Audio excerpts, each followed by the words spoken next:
माघ मास महात्म्य कथा 21वां अध्याय।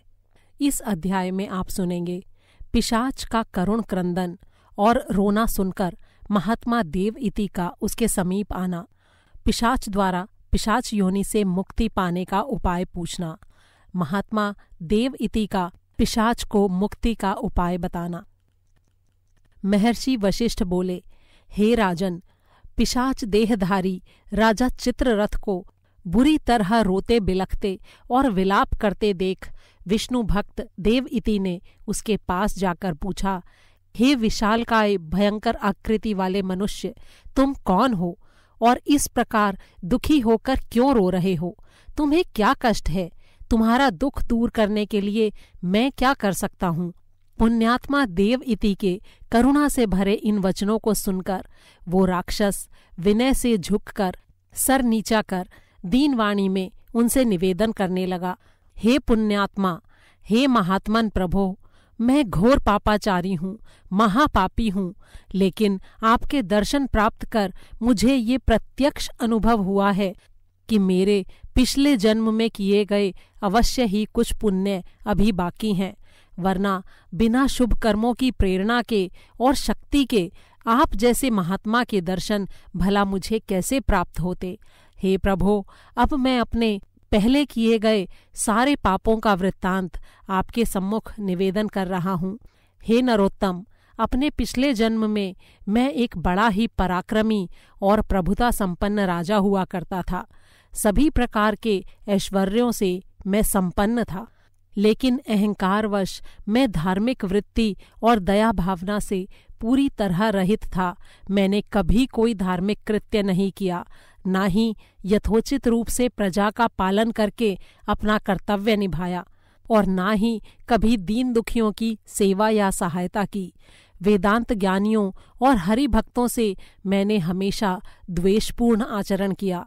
जिस परम पिता परमात्मा की मनुष्य तो क्या, शिव और ब्रह्मादि देवता भी सदैव पूजा अर्चना करते हैं, मैंने अज्ञानतावश उन्हीं श्री हरि से द्वेष और वैर का भाव अपनाया।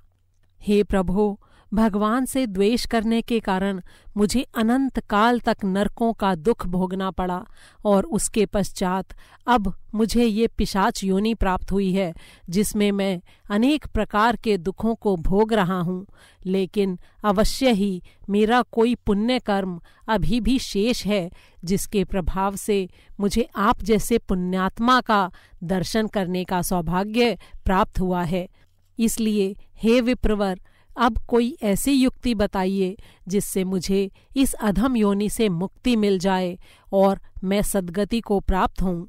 इस वन में मधुर और स्वादिष्ट फलों से ढके अनेकों वृक्ष हैं, स्वच्छ निर्मल जल से भरे अनेकों जलाशय हैं, लेकिन मैं इतना भाग्यहीन हूँ कि उनमें से कुछ भी प्राप्त नहीं कर सकता। भूख और प्यास से व्याकुल होकर मैं हर समय विलाप करता रहता हूँ और इधर उधर भटकता रहता हूँ। हे करुणामय प्रभो, इस पिशाच योनि से मेरा छुटकारा कब होगा?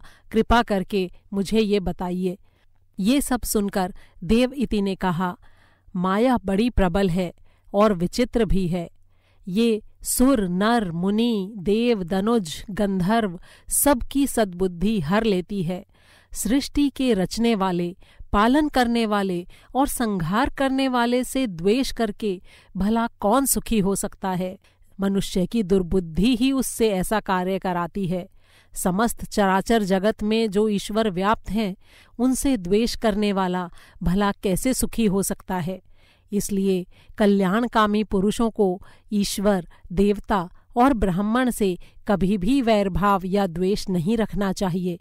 हे पिशाच कायाधारी, दुख से घिरे राजन, आपकी मुक्ति की यही युक्ति है कि आप प्रयागराज जाएं और वहां जाकर माघ मास का स्नान करें। इससे आप अवश्य ही इस अधम पिशाच योनि से मुक्त हो जाएंगे। धर्मशास्त्रों का कथन है कि श्री प्रयागराज में गंगा यमुना के पवित्र संगम में स्नान करने से मनुष्य को अवश्यमेव स्वर्ग और सद्गति की प्राप्ति होती है। पवित्र संगम स्थल श्री प्रयागराज का तेज इतना तीव्र है कि उसके सम्मुख किसी भी प्रकार के पाप टिक नहीं पाते हैं। इस दिव्य तेजोमय और महिमामय तीर्थ की असीम पुण्य शक्ति और प्रभाव शक्ति के आगे कठोर से कठोर पाप भी नष्ट हो जाता है।